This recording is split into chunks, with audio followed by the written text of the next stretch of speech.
Welcome to the Newtown Big Dreams podcast, an interview-style talk show that's your gateway to the fabulous and fascinating people who relocated to start a new life.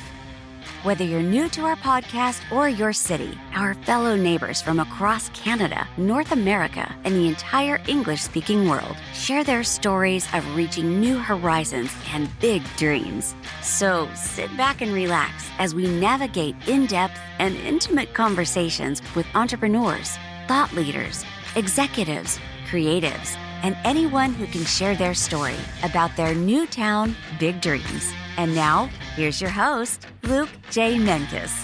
Nikki, it's great to meet you. So happy to be here. Thank you for coming on this beautiful Sunday. So you were born and raised here. I was born in Salmon Arm, but raised here. Yeah. Okay. Mm-hmm. And you went away for a few years for school? No, after I graduated, I was in the beauty industry already because I am, that's my history as a career person is the beauty industry. And there was just no room for movement, advancement, anything here. So it was time to head to the city to get the experience. So I could Vancouver? Calgary. Oh, Calgary. I went to Calgary, yeah. And then I did a very short little stint to Toronto. Toronto was too big for me. I didn't last long at all. And came back to Calgary. And I guess almost 12 years ago, the calling to come back to Kelowna came. So That's back. Interesting. Yeah. It's interesting. Our last guest is from Toronto, and he said he had a hard time with homesickness because he loves a big, huge city. Most of us, I think, here love the mid-sized city. Yeah. Is it the same for you? Definitely same for me. Don't get me wrong. I love the experience I got from going to bigger cities and experiencing more and different, and the pace and everything and the opportunities were different, but all of it was just that building of the toolbox so I could come back here and be a better me. I wouldn't take it back for a minute, but there's always, when I would come home to visit and the mountains and the pace that was here and everything, it always felt more ease for me. I always felt more ease than it was kind of like back to the city. It's like getting ready for that hustle again. And I was just like, okay, gearing up, and I always was kind of longing to come home. So yeah. Nice. So you just decided Kelowna is home. Kelowna is home. I mean, the universe might, throw something else at me, and who knows, you never know which way the road's going to take you. But right now I'm well seated here. The community that I'm building within what I do is here. And, the network of people that help me be better at what I do here is all here. So it makes sense to just call this home. Sure. So to put it into context, what year was that when you decided to come back? I don't even remember what year it was. My kid was 4 and he's 16 now. So 14 years ago. Yeah. Wow. Yeah. That's how I look at time. 2005. Yeah. I do the same with my kids. Yeah. That's my linear time map is how old were they? So how old was me? And how does that influence the flow of my life? But the year, I have no idea. Well, I used to be a huge sports fan. So it was like, when did the Blue Jays win the World Series? Yeah, right. And everything was around that. But now that I have kids, it's the linear time map.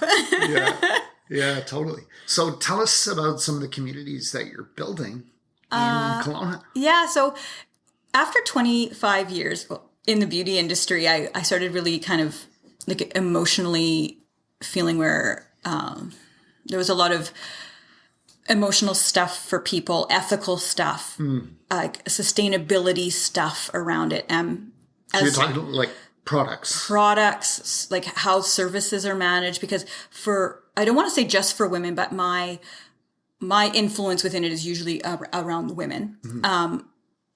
There's a lot of like self-esteem issues that come into play even around marketing of products. So women's vulnerabilities are preyed on a lot. So there's a whole bunch of kind of ick around beauty. And after being in it deeply, because I was in luxury beauty for the majority of my career. So this is like expensive products that have, they're really expensive branding and the beautiful models. And we're all aspiring to achieve these things that aren't like realistic, like 18-year-old models discussing anti-aging products, like it's just all setting us up for a lot of self-esteem issues and emotional things. And then, we bring in the health portion too of now we know more about toxic ingredients and exposure to things like perfumes and fragrances and allergies, and, the layers continue. And then we learn about ethical things like animal testing, human exploitation. So when women now, because of the beautiful internet, they're more armed with knowledge. So these simple lipstick purchases now are coming with this burden of decision making and self-esteem, and it's really messy. So I decided that with my skill set, it made sense for me to create safe space so I could manage all the ick. So beauty rituals could be embraced in a healthy way. So I'm more wellness beauty than beauty. Right. So more enhancing a woman's natural beauty than desire to change and be someone different. Yeah, exactly. Even within my boutique, there is no images of beauty in there. There's only mirrors. So the women in there are the images of beauty, right? But wonderful. Yeah, when a woman comes in, though, like what brings them to my front door is so variable. Sometimes, a woman just walks in and she's like, I'm vegan. I want my products vegan. And that's great. I can fill that need for her, where other ones are like me. They're in their mid-40s and they're kind of facing that invisibility and that loss of value due to aging. So I'm there as a coach to help them navigate that in a way so they can sustain their personality and their self-image into their senior years. Yeah. Well, I've always known that a good spa or a good salon involves great conversation. Absolutely. Is that sort of part of your business model? That's a huge part. As I always say, my store is a front. I'm fronting it with lipsticks and powders, but it's actually a place for personal growth. Nice. And everyone jokes because I kind of have this superpower where I just know, and people come for that. They come for that thing that Nikki just knows, and she'll get me either into the products that matter, or mostly in my place, it's the practices that count. So if you're in positive practice with your beauty, you've claimed it, right? You're not asking for permission to be beautiful. You didn't buy a product that made you beautiful. You just claimed it. I am beautiful. I'm going to use this product because it's fun or because it enhances my lifestyle. But the beauty was never in question. Right. Yeah. That makes sense. Well, maybe illustrate this for us a little bit. So I have not been in a hair salon except to drop someone off or pick someone up in a couple of decades. Yeah. Like I used to get my hair done. And there was a time like 30 years ago when I actually had it colored a couple times. Fun. So I don't really know what it's like. Like what kind of conversations are you having? What's the experience like for a woman? It's so variable. Like what brings women to a beauty experience is so individual to where their own personal dialogue is. Like, for me, what's really funny is just because of how I've evolved as a person, especially in the last few years since I started on a more green, sustainable path. I'm my perfect target market because I don't really want the products. I want the conversation. Like I want to learn more about what is the thing I can do to feel better rather than what's the product I can apply, right? So majority of our products are people that are just different areas of that, whether they're coming in because they're curious, but they still want products, or they're really into the practices, but they have really vibrant personality. So they like a lot of color to go with it.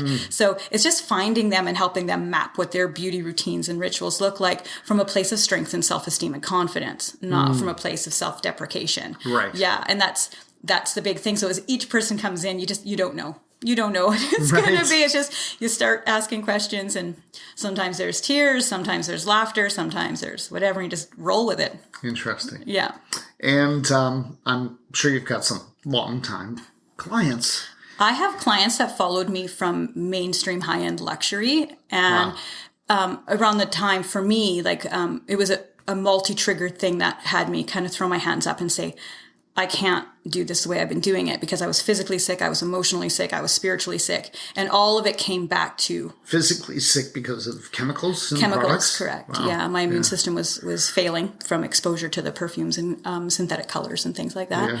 And, I just took the steroids and the nasal sprays and just showed up at work every day because I'm like, oh, this is my resume, this is what I do. I make the money, I'm doing the thing, I am experiencing success as it was sold to me as my, growing up as a child, so I can't leave this. I'm successful, right? And then I always say when my soul started getting sick, things had to change, right? Because when you wake up in the morning and you're getting ready for work and your soul's sitting on the couch and is telling you, I'm not going with you. Sorry, you go ahead and go. I'll be here. Because I can't do this anymore. So, and that's really tough to service really clients if you're feeling internally not correct. Exactly. And when you're helping someone who's sick and you know the products are exasperating it and you have to sell it to them with a smile, it's an emotionally horrifying experience. And I just finally got to the point where I'm like, everyone's asking the questions about ingredients. Everyone's asking the questions about ethics. Everyone's asking the questions. And all I keep saying is someone should open a store like that. Man, someone would sure do great if they opened a store like that. And then one day I woke up and went, I'm someone. I can do that. I am that someone. Yeah. So I looked at my my credit cards and I looked at my personal line of credit and so I'm like, okay, so how much money do I have? And Today's the day. Went for it.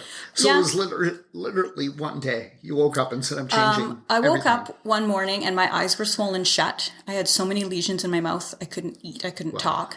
And were you aware that it was the products causing this? Or I you was, but I was in denial. I see. Yeah, because to admit it meant I had to admit I was selling them to people knowing what I knew. And that was just too much for me emotionally to say, I am aware and I'm still doing it. So it was much easier for me to sit in denial and say, it can't be. Naturopaths had confirmed it for me. It was real. So then it was just that one morning I woke up and it was one of those, moments you always hear about where someone has almost like their God moment where they're, I will do it a different way. Just show me the way because I'm so broken right now. I don't know what to do.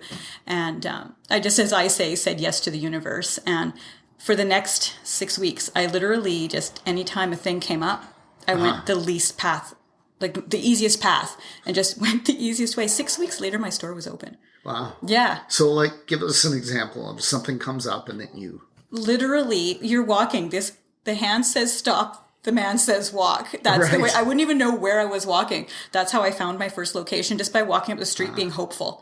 So you had a location, you gave that location up. I had my first location down inside of a clothing store on Bernard.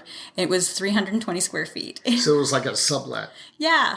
It was basically a glamorized storage closet. Right. And I packed myself and a few products in there. And it was kind of cute. It looked like kind of a secret little speakeasy where you were like, psst, come on in. I'll sell you some makeup. It's good for you, right? No windows. It was kind of funny. But it got so busy I couldn't fit clients in there, and they were disrupting the other ladies' business because they were kind of milling and not shopping, and it was a bit disruptive, and it was good for both of us, but not great. Right. And then an opportunity came to lease something, and that was it. I just took it. I'm like, man, I was officially running with scissors at that point. I was in danger, but I'm like, it feels right, so I'm just going to do it. And I knew the community was ready for it because the subculture of clean beauty had picked up momentum, and people were talking more about the hurt behind beauty, and it was constantly, where can we get something safe? And within the sustainability conversation, what becomes really difficult is we can't be sustainable if we're just throwing mud and trying things through the internet, right? So everyone was really happy to have a location in town that they could experience, touch, feel, and maybe not waste their money on things and precious planetary resources, right? Yeah, for sure. So you told your current batch of clients, this is what's happening. Yeah. This is the changes we're going to make. Interestingly enough, my first, from transitioning from mainstream beauty to, I had actually signed conflict of interest clauses, so I wasn't allowed to talk about it at all. Oh, wow. Yeah. With some of these suppliers. Yeah, anybody. It was hush hush. So as I was leaving, no one knew where I was going. No one knew what I was doing. So at that point, after having literally thousands of clients, I had to start back at nothing and hope the rumors would move and people would find Nikki through whatever. So that first, 6 months in business, any opportunity I had to get my picture with what I was doing in print, my picture with what I was doing in anything. So people would be, oh, there's Nikki. We found her again.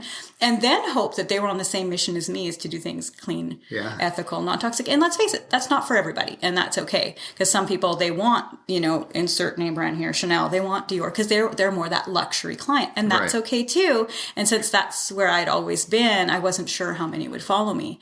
I was surprised how many did, because they were looking for that emotional piece too, which they were getting with me, just in a different place. Yeah. That's interesting. So you're saying that some of these companies that are actually selling toxic products make you sign something saying you won't discuss anything. More or less. Yeah, more or less. Because someone like me, and like I'm going to toot my horn here, I'm really great at what I do. Right. So I'm more or less an asset to them. Yes. So they don't want to mess with that. So I kind of belong to them, and I fully 100% represent them. Yeah. While I'm wearing their shirt. Absolutely. And I totally respect it. On the other hand, if the products were that great, then there wouldn't be an issue. Exactly. Right. Yeah. And it's breaking the normalcy of it, because just because the things we thought were okay in the 70s, 80s, 90s, as we learn better, we need to do better. Yeah. Like when dentists were filling our mouths with mercury fillings, they weren't doing it to hurt us. They really thought they were benefiting us. Now we know better. We are fixing it. And the beauty industry really shouldn't be any different. Yeah. Now that we're identifying these things are harmful, or, influencing our hormones in a negative way, or, whatever. Just fix it. Don't hide it under a different name. Yell at someone for letting the secret out.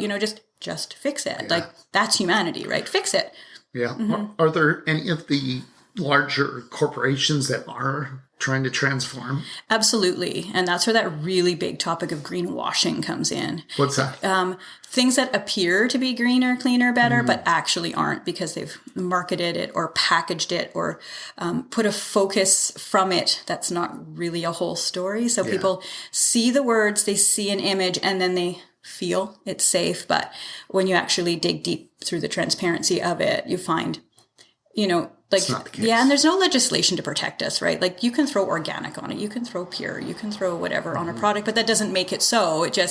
It's branded that way, because marketing and branding really is everything. So it's one of those things where it's buyer beware. It really is. So that's why I'm, really privileged to be in the position where I'm in, where I curate best of the best from, at first it was just Canada, but in my 3 years, I've learned that the world really has beautiful things to offer. So I have brands from all over the world now, and they're the global leaders in innovation for this. So they're the people who are like finding ways to do things that 5 years ago weren't even discussed, to be low impact, healthy, but not like compromise luxury, because this is still luxury products we're talking about. A lot of people think natural, clean, they're like immediately hippies, farmers markets. No, not at all. You can have it. You can have it both ways. Because I'm a snob at heart. I want luxury. I had a whole life of luxury experiences. High quality products. Very high quality, that work, that are sensory satisfying, smell good. The whole experience behind them is wonderful. I didn't want gritty makeup packed in a cardboard box. Of course I didn't. So I've gone that place to really show where the whole thing is at a crossroads, where beautiful brands are creating beautiful things to still sustain the planet, but are desiring to have luxury products too. Yeah. Yeah. I know a lot of people have said, like, you take leaded gasoline, for example. They say, well, we know it's bad, but we had to develop the technology, catalytic converter, to be able to burn gasoline that doesn't have lead. And so we came up with the technology and did that. Are there any cosmetic products that there's still a claim that it's not as good unless you're using a chemical version? Yeah, of course. And in some places, they're right. Yeah. Like, that's like, Mother Nature can't do. Hair color's one. That's why you'll never see a hair color in my store, because it can't be both. Right. Hair color won't process without the chemicals. Right. You can get hair stains that come from, things like that, but they're not going to last very long. And for most people, they don't want to be fixing it weekly or whatever. Nail polish is super difficult. If you get a really clean nail polish, it's chipping. It doesn't look very nice, or it's super hard to get off. So you're having to use something chemical to remove it. So there are some things that just don't translate as well. Same as with skincare. The things that are pharmaceutically manipulated, of course they're going to work faster. Of course they are. They're created in that way for our desire for faster. It's not to say you can't get a great result with a natural one, but there's this other component we don't really have right now, which is patience. I want my result in 2 weeks, because the beauty industry has been promising that. Yeah. So for them to walk into my store and say, are you ready for a 90-day wait? Most of them are like, no, not for that. I'm not. And it's just that doing the best you can with your decision making while managing your expectations, right? Because even within beauty, some of our expectations are completely unrealistic, period. Like there is no cream that will take away all your wrinkles. Sorry. Whether it's 90 days or 2 weeks, it's not going to happen. So that's where the dialogue part comes in for me too, is let's manage this and then get you. And if someone really is a pharmaceutical client, I'm not going to sell them something. I'm going to say, the truth is, you're not going to be happy with what I'm selling you. You'll be happy over here. If pharmaceutical and the things within it aren't okay with you, this is what I have to offer. Yeah. And people can make their decision based with good information, right? Because that's the key. Good information. Has technology helped some of these products? So like, are there products today that like 10 years ago would not have been viable, but with technology now Absolutely. It works? So much. And not just within the products themselves, but the sustainable innovations behind the packaging they're in. Right. Packaging. Animal testing. Animal testing. Yes. Officially banned in Canada, which is really great. So I just want to ask you about that. So it's banned in Canada, but can we still buy Chinese products that are tested on animals? And that's where there's another buyer beware in there too, is some Canadian brands don't manufacture in Canada. Yeah. So they package it. They're packaging here and branding here, but they're not manufacturing here. So just because it's a Canadian brand, if you're reading it as Canadian made, that's going to be different than a Canadian brand manufactured in or manufactured by or whatever. So it's, does the ban cover products that come from other countries? Not always. No. Not always. No. It's pretty hard to verify. It's so hard to verify. And there's so much ambiguous stuff around it and shrouding behind it that even sometimes when you think you've figured it out, there's another layer of kind of weird, uncomfortable ick behind it. Because, like I won't, slug names, but there are brands that proclaim animal or cruelty free. And like, there's these little like word changes, like ethical versus cruelty free versus like animal friendly versus, like, they're not all the same, right? So some of the brands that are using a cruelty free as their branding, they're still selling in countries that demand animal testing. So when you go to them and ask, has this been tested on animals? They will say no, because the product you're buying that's in your hand has not been. But they're not speaking for the company. Does that make sense? Yes. So, and then for me, as someone who's a bit more educated on it, I'll say, not what I'm holding, but as a company, do you participate in any animal testing? And many of the employees don't even realize that they're working for a company that does, because the details haven't been explained. Yeah. So I feel really bad for those employees, because they're standing there heartfully believing that their companies don't participate in that, because there's weird international politics that they're not really part of, and they're just giving the information they've been told. Right. So it's messy, and I feel really bad for them. Yeah.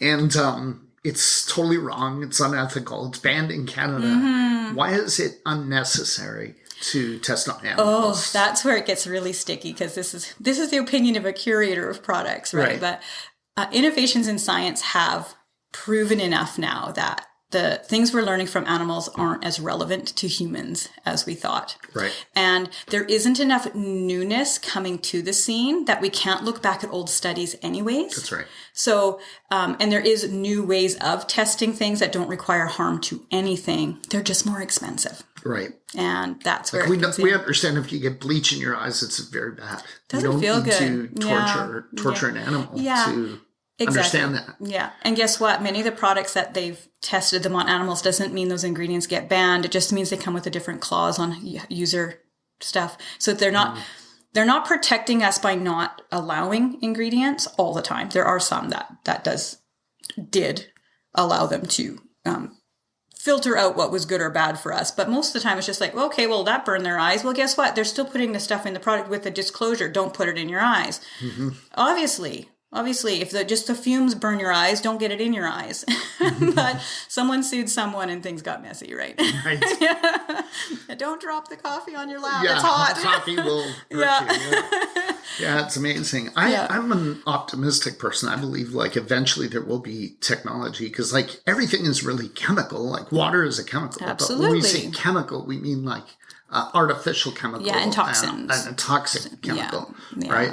So, I'm sure there's a way There's to so make a much. hair coloring that's going to work, and maybe it's 5 years away. Yeah, who knows? The innovations I've seen just in the last 3 years is staggering. Tell us some of them. They found ways of using like botanicals to actually mimic retinol. And What's retinol? Retinol is I don't want to say a version of vitamin A. Vitamin A, after your body turns it and converts it, it becomes a really great anti-aging product or anti-acne product. The amount of humans who can actually convert it, really small. Okay. That's where pharmaceuticals come in. They will convert the vitamin A to a retinol, change the molecular size of it so it can get super tight to the nucleus. Your skin rolls over really fast. Your skin is now brighter, more even, more dense. Acne's under control. But if you were to just put that vitamin A or beta carotene on your skin, it may or may not convert it. You may or may not get much result. It might look more even, more plump, whatever, but you won't get to that huge result, especially as quickly, where now we're learning there's things that have different botanicals that aren't even in the vitamin A family, but you're getting those great results. Wow. So, women don't have to go get a prescription for a vitamin A, and they don't have to be worried about photosensitivity and all those things that come with it. They can just use a botanical oil that rates in at like 90-point-something% organic. Like it's like beautiful, clean, and in the case of the brand I'm talking about, Canadian, it's all the things, and there's no creepy side effects. That's awesome. Yeah. That's very cool. And so what kind of services do you offer? You don't do hair. I don't do hair. We're like everyday woman services. So we're really helping women find what their beauty rituals, their practices are for everyday beauty. And I personally am a holistic sustainability coach. So as women come to me and they're wherever they are in their journey of beauty and they're identifying they want to do better and they know they're the sum of their choices, but they're super overwhelmed because that's what we really see a lot is how overwhelmed people are. They're like, I have so much stuff under my sink, and they attach, negative dialogue because they bought the thing because they felt bad, they were vulnerable, blah, blah, so on and so forth, but they don't want to let it go because they spent the money, but they don't know what to use because they hate it all. I'm the one that helps them dig through that, find a good realistic thing. Because for most people, by the time they identify, they want clean, non-toxic, ethical, I have had that moment to the point where their bathroom actually reflects that is about 2 years. Wow. If you're doing it sustainably, because we can't just go, I regret my choices, Chuck. Right. I'm starting now. There are millions of us who are having our wake-up moments. The earth cannot take us all just dumping it into these, magical landfills where things just disappear, right? Like they're not disappearing. They're all of these things are a burden to our environment. Yeah. So that's my biggest concern. If I discover something in the house that's toxic, I mean, do I just send it to the Glenmore landfill? Yeah. I mean, it's a small amount, but when you're dealing with hundreds of thousands of people and then it starts to leak and it gets into the water and and I think that's a huge issue. Disposal of things is a huge issue. And there's a lot of resources in Kelowna to help us with that, but it becomes, and for many people what the roadblock is for that is it becomes very time consuming. And it's like, this can has to go here and this one has to go there because they're not all really happening in the same place when you're dealing with like hazardous things. The good news is our like general recycling is becoming far more streamlined, and the amount of things that we can recycle is becoming much more broadened, which is great. As long as we're doing our due diligence of cleaning the things and preparing them to be recycled. Because again, so many of us, we call it wish cycling.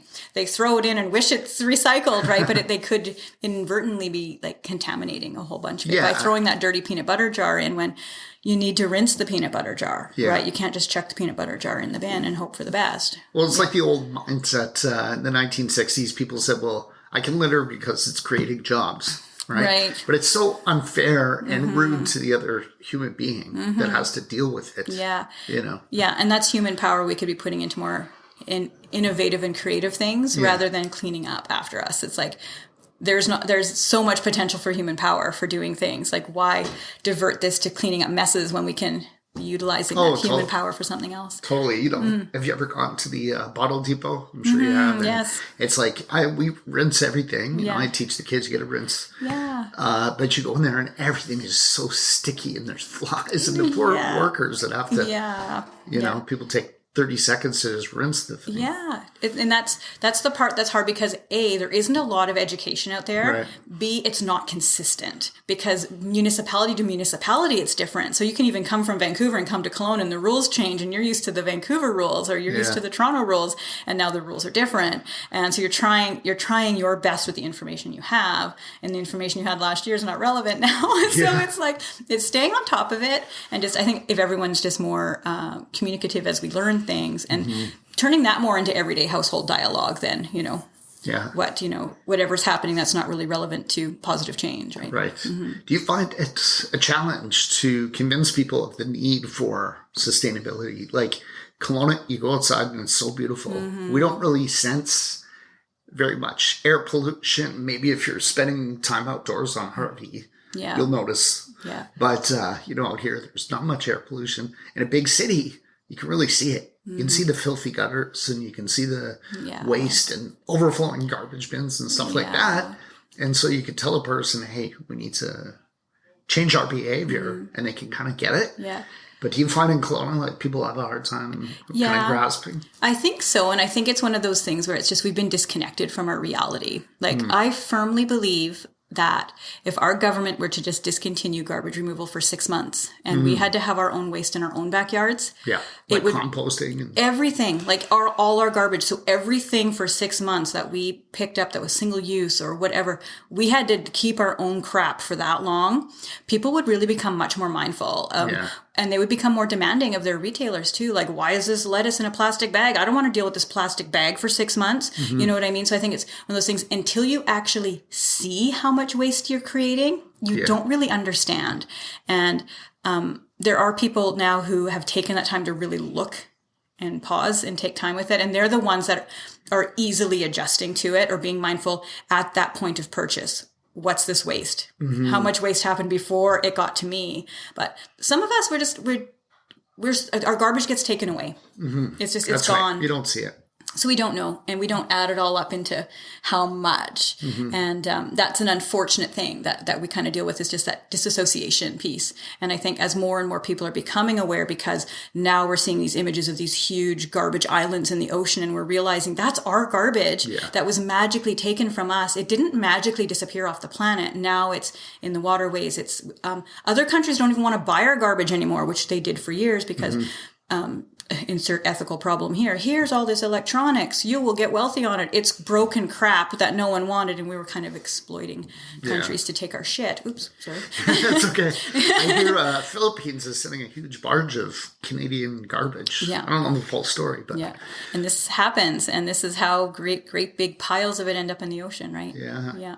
What's when it comes to cosmetics? How do we deal with plastic? I mean, plastic is one of those things that, unless it's a uniform size, I understand it's very hard to recycle. Yeah. Because it's toxic to melt it. Correct. Or burn it. Yeah. So what is the answer? Is it glass? Glass and aluminum. Glass and aluminum. Glass and aluminum are, preferred. Even more preferred, refillable. Right. Yeah, and there are more brands coming forward. So refillable glass. Yeah. You come in, you buy your bottle, you refill it. When it's empty, you bring it in, you refill it. Do you have some of that? Of course, yeah. We carry a brand from Vancouver Island called Miko, and they're completely refillable and beautiful. Like she's practically like farm to face. She's delightful, and she even the apple cider she gets is actually from supporting farmers here in the Okanagan. Like her whole image behind her brand is just so gorgeous. But that's. Not everyone's ready for that. So just start today. Like when you pick it up, is this in glass? Is it a plastic that can be recycled municipally? Or is it just that weird kooky plastic that's just garbage? Yeah. That said, if it's the weird kooky plastic that's just garbage, please bring it to the Green Vanity, my store downtown, because I am a TerraCycle depot and I can get it properly managed for you. How do you deal with that? There is a facility out east through TerraCycle. TerraCycle takes care of so many different weird, quirky, like garbage things, like coffee pods and marker plastic and things like that we really need to get better at. But we still love convenience, right? They found ways of dealing with these plastics in less toxic ways to turn them into other useful things, which is really great. Do they burn it? Shred it. Shred it. Wow. Yeah. Shred it and reform it.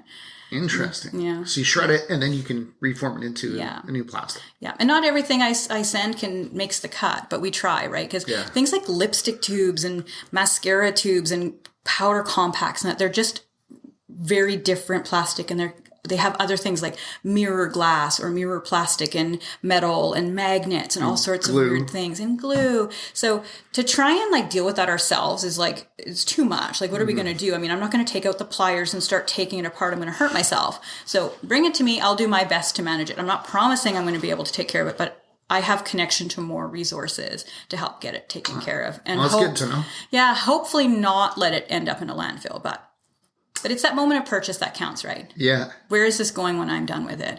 Refillable makeup brands. We've got Elate Clean Cosmetics. They have like water-treated bamboo makeup cases that you refill, and the makeup's packed in seeded paper. So like there is no garbage. You just refill it, use it, move on. And they're from Victoria. We love supporting Canadian. Yeah. Yeah. That's awesome. Yeah.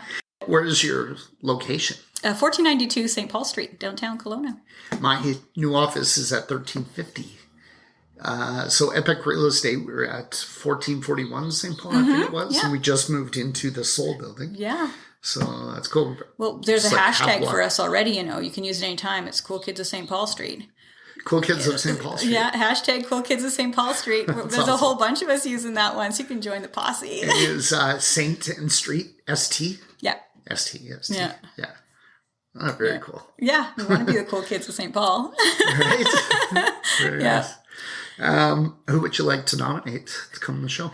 Oh my goodness, there's so many amazing people. Give us a handful. Yeah, the girls behind the Zero Waste Grocery Store, Farmbound. Okay. Janelle Carmen from Karmic Bazaar. She's an amazing curator of art. Love her to bits. What was her name? Janelle Carmen. Janelle. Yeah. Great. I'm furiously writing here. I know, right? Chris Rostecki, Inspirato Designs. Yeah, no, I think Chris was on the show because Chris nominated That's you. right. She told me that. But that's okay. Sometimes, because we're going to tag Chris. Love and Chris. She's it's been my nice to hero. hear you got nominated, even if you've been on the show. One Big Table. I don't know if Julio's back in town yet, but I think he's back in October. Julio. Yeah, Chef Julio. He's amazing. Anyone at One Big Table is great to interview. Chef Scott at Nourished Edible Wellness. He's amazing. He's a huge part of the food movement. Raina Lutz Nutrition. Oh my God. She's like amazing participant in the food movement as well. And she's a holistic nutritionist and master fermenter. Wow. Yeah, Very she's cool. so cool. Yeah, she's even going to be getting into that kind of beer kombucha world, which is super rad.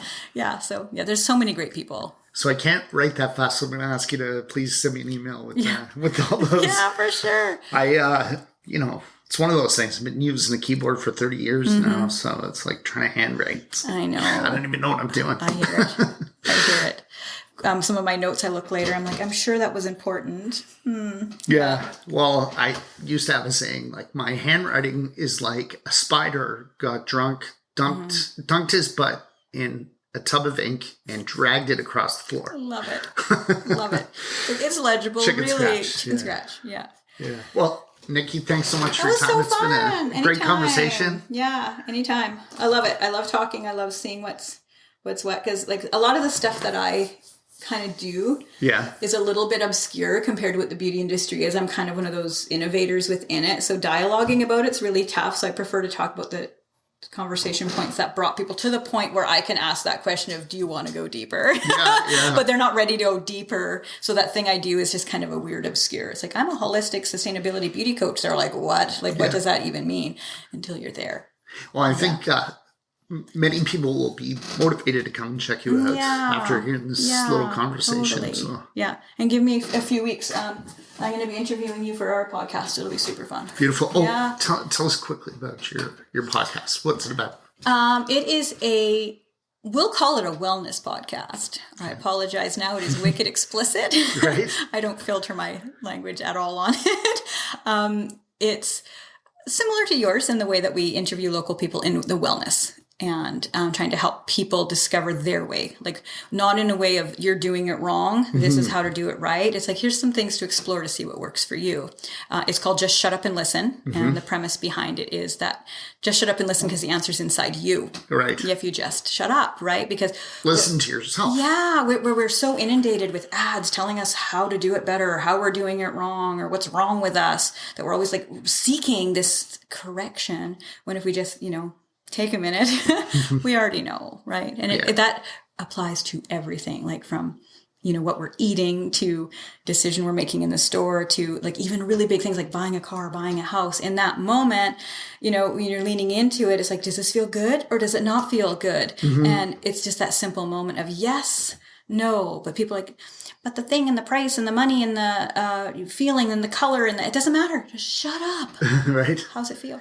What's the name of the podcast? Just Shut Up and Listen. Oh, that's the name of the podcast. Yeah. That's a great title. Yeah, just shut up and listen. And can we find it on iTunes? You can find it everywhere. We drop that sucker onto Anchor, so it's on Spotify, iCloud. It's like everywhere. Anchor, is that like a distributor? Okay. Yeah. See, I learned something. Awesome. Yeah, makes it easy. Nikki, thanks again. Really appreciate your time. Likewise. See you Anytime soon. you want to hang out with a hippie, you know where to find one. We hope you enjoyed this episode of the Newtown Big Dreams podcast with your host, Luke Menkes, and his authentic guests. And we love our listeners and hope you subscribe now to learn more about the amazing journeys of our incredible guests who relocated to find a new town, big dreams. And remember, make your dreams big.